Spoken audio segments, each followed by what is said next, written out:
Hi guys, I wanted to run through this lab with you a little bit to see if I could help you out with it.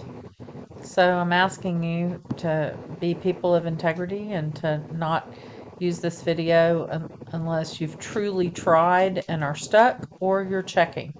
So the first thing they ask us to do is to, and I had trouble with this because I wasn't really paying attention to the instructions, but it says to move the ruler up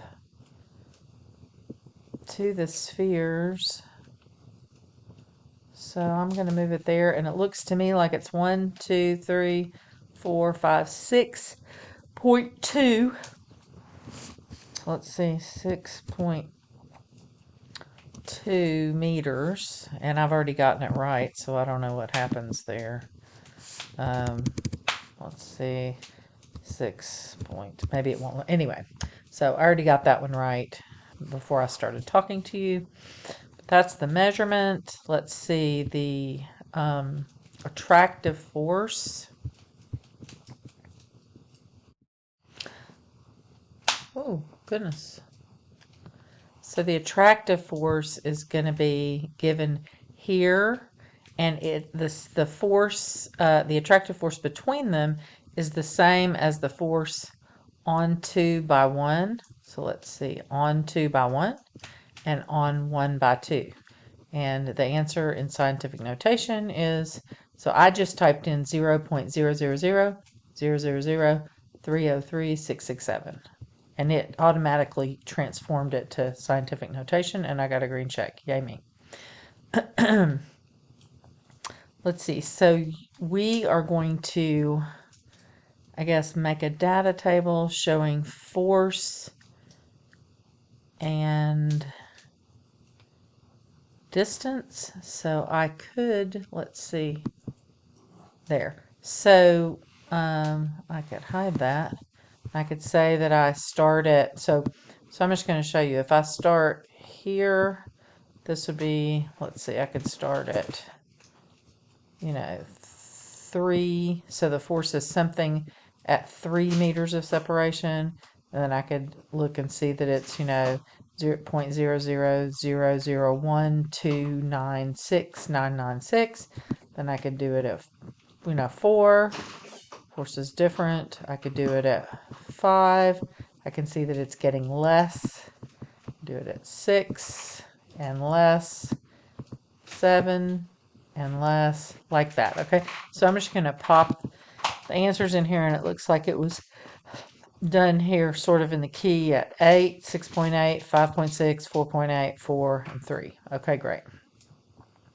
So maybe I'll take those away again, and this is sort of a split screen, which shows your questions on the right side and the simulation on the left.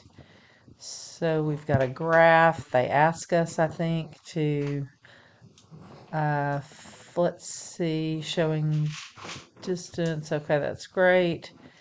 Click on the graph, make distance on the horizontal. So I'm going to go here and put distance.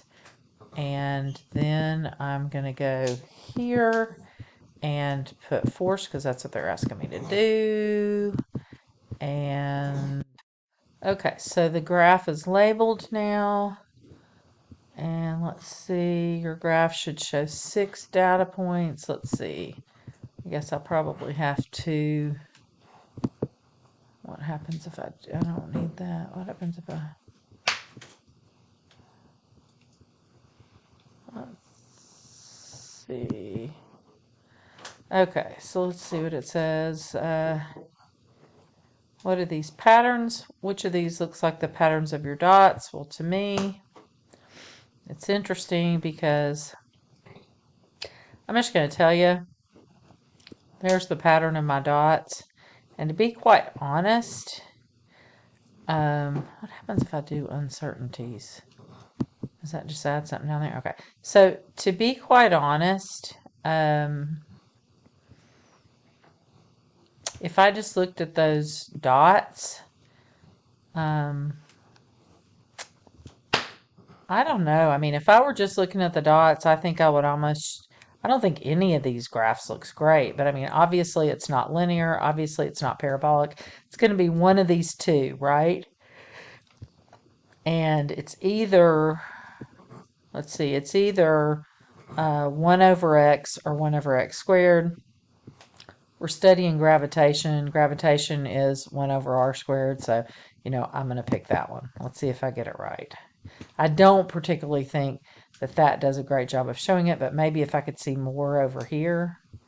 Okay, so that would be my guess, though. Let's see if I get it. Oh, yay. I got it. Okay, now can we verify? Click curve fit. Well, it looks like that's already done on mine, but what you would have done on yours is gone here and chosen curve fit. And there it is. It's already chosen here, but you would have had lots of different choices. And the 1 over x squared. So let's see what happens if I go to no curve fit. Can we show it without any curve fit? Okay, so see there are the data points with no curve fit. And let's see, maybe I can scoot it up. Yeah. And then if I go in and do the curve fit, and I choose the 1 over x squared choice, which is the inverse squared. These are like the ones we have up on the wall. There you go. That looks great. Okay, so moving along. Click on the graph so you can select the quantities, distance versus force. Already did that. Let's see. Here's cog. Okay, test the operation, blah, blah, blah. Which one worked? Okay, well, inverse squared. There we go. And another, hopefully, green check. Yay. I look at the curve fit parameters. Your equation is this. What's the value for A? All right, so let's go back and look. On the graph, the value for A is 0.40 and then 235, yeah? So there's A. Let's see if I can get a green check for that. 0.1234235. No. Let's see. Well, what am I doing wrong there? Let's see. 0.1234235. Not really sure why I'm getting that wrong. 0.12. Yeah, I don't know, guys. Y'all have to maybe help me with that one. So, feels like that ought to be correct. So why don't you email me and tell me why you think I'm not getting that right. 0.0000. Please enter a valid value. The two nearest valid values are 0 and 1. I have no understanding of what it's trying to say here. So I would sure love it if somebody told me. You may have added the wrong number of leading zeros. Well, what if I do that? Does that give it to me? No idea. Okay, well, I'm looking forward to your owl. Okay, masses. So M1, we're just going to look over here. 330.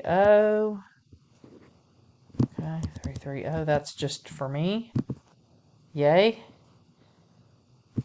530. Yay.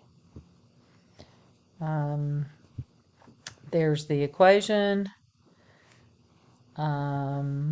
Okay, do you see the connection? Using your data and the amount found, what's the value of the gravitational constant? Well, I think you could put all this in and solve for G. G should be 6.67 E negative 11. Let's see if that'll let me get it right. I just happen to know that's the right answer. Oh, happy day. Okay, but hopefully you solved for it. Yeah, I think I learned a super lot. And blah, blah, blah. Okay, so good deal. There we go.